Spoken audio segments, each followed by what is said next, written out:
Parmi les médiums qui collaborent avec les milieux scientifiques, Jean-Pierre Girard réalise sous contrôle rigoureux et en marge de toute exploitation commerciale au music hall des expériences sur la torsion des barres métalliques qui ont suscité le plus grand intérêt chez les chercheurs métallurgistes de la société Péchinet.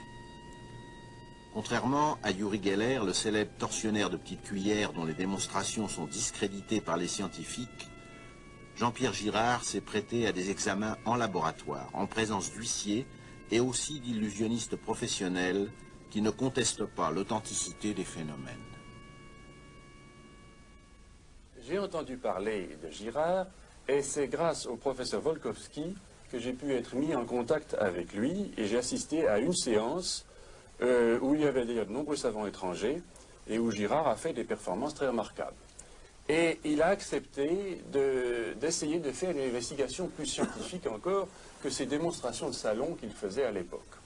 Nous avons opéré en laboratoire, au centre technique de l'aluminium, et en plus, nous avons pris la précaution de mesurer les déformations avec un appareil enregistreur.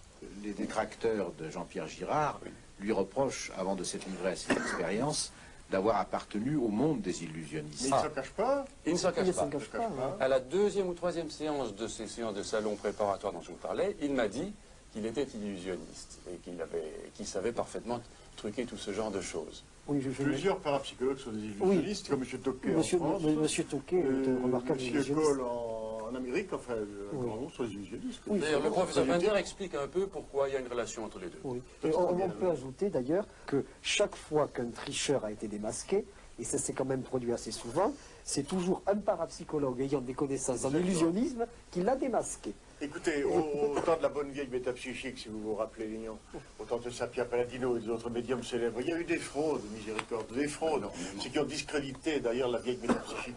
Mais toutes les fraudes, sans exception, ont été dénoncées par les métapsychistes eux-mêmes, et croyez-moi, ça ne leur faisait pas plaisir. Mais ils l'ont fait. On oublie toujours de dire ça. Mais d'autre part, on peut ajouter aussi que, sachant, pour en revenir à Girard, qu'il avait des connaissances en illusionnisme, il y a eu des gens, en France et en Europe, pour monter des expériences, pour concevoir des expériences au cours desquelles ses talents d'illusionniste ne lui serviraient à rien. Nous le fouillions toujours avant les expériences. On lui faisait mettre une blouse de notre laboratoire dont nous savions qu'il n'y avait rien dans les poches. On lui faisait retrousser ses manches, etc. Enfin, toutes les précautions élémentaires pour éviter les trucs. Et plusieurs expériences ont été reprises également par le laboratoire de Grenoble. Alors, c'est ça. Les expériences ont été reprises avec une autre méthodologie à Grenoble. Tout ceci ne semblait pas très sérieux.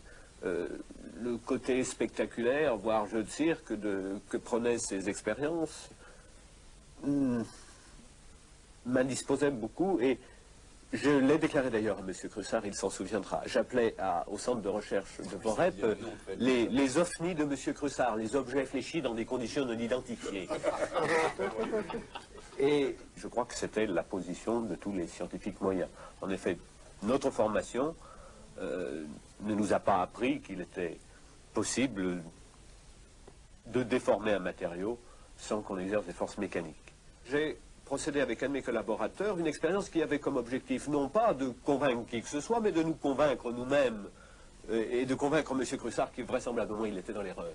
Nous nous sommes posé la question de la manière suivante. Quelle est la force que l'homme le plus fort est capable de développer sur un barreau?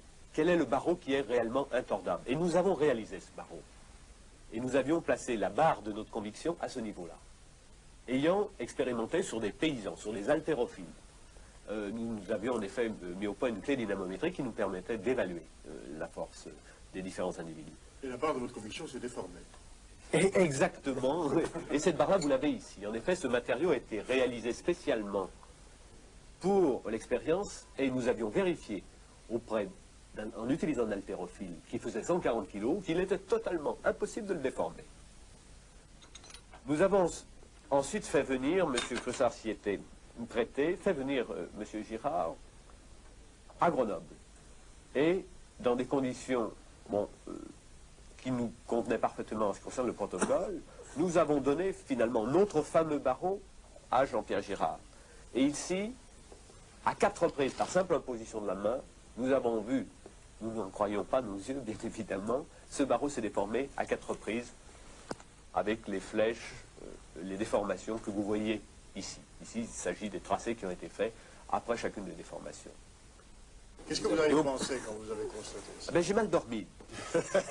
Et je suis allé voir le directeur du centre de recherche et je lui ai dit, excusez-moi, nous avons peut-être, mais jugé de M. Crussard, les choses sont peut-être plus compliquées. Et si truc il y a, parce qu'à ce moment-là, je n'étais pas complètement convaincu qu'il n'y ait pas un truc.